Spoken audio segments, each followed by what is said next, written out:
De Chroniques, chapitre 8. Au bout de 20 ans, pendant lesquels Salomon bâtit la maison de l'Éternel et sa propre maison, il reconstruisit les villes que lui donna Huram et y établit des enfants d'Israël. Salomon marcha contre Hamath, vers Tsoba, et s'en empara. Il bâtit Tadmor au désert et toutes les villes servant de magasins en Hamath.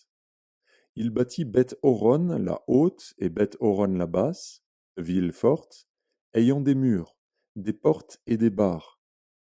Baalat et toutes les villes servant de magasins et lui appartenant, toutes les villes pour les chars, les villes pour la cavalerie, et tout ce qu'il plut à Salomon de bâtir à Jérusalem, au Liban, et dans tout le pays dont il était le souverain.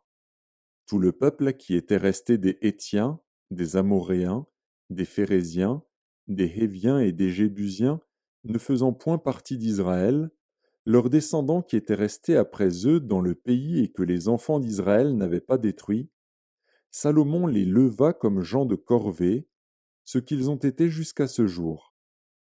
Salomon n'employa comme esclaves pour ses travaux aucun des enfants d'Israël, car ils étaient des hommes de guerre, ses chefs, ses officiers, les commandants de ses chars et de sa cavalerie. Les chefs placés par le roi Salomon à la tête du peuple et chargés de le surveiller étaient au nombre de 250. Salomon fit monter la fille de Pharaon de la cité de David dans la maison qu'il lui avait bâtie, car il dit: Ma femme n'habitera pas dans la maison de David, roi d'Israël, parce que les lieux où est entrée l'arche de l'Éternel sont saints. Alors Salomon offrit des holocaustes à l'Éternel sur l'autel de l'Éternel, qu'il avait construit devant le portique.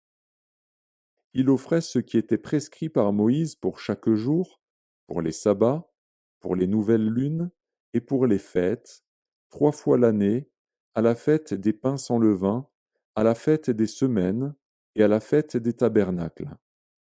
Il établit dans leurs fonctions, telles que les avait réglées David, son père, les classes des sacrificateurs selon leur office, les Lévites selon leur charge, consistant à célébrer l'Éternel et à faire jour par jour le service en présence des sacrificateurs, et les portiers distribués à chaque porte d'après leur classe.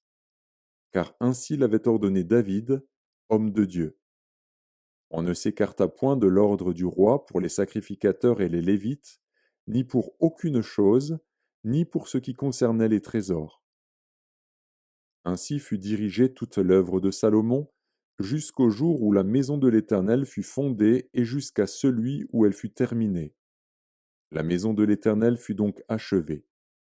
Salomon partit alors pour Edjon-Guéber et pour Élot, sur les bords de la mer, dans le pays d'Édom.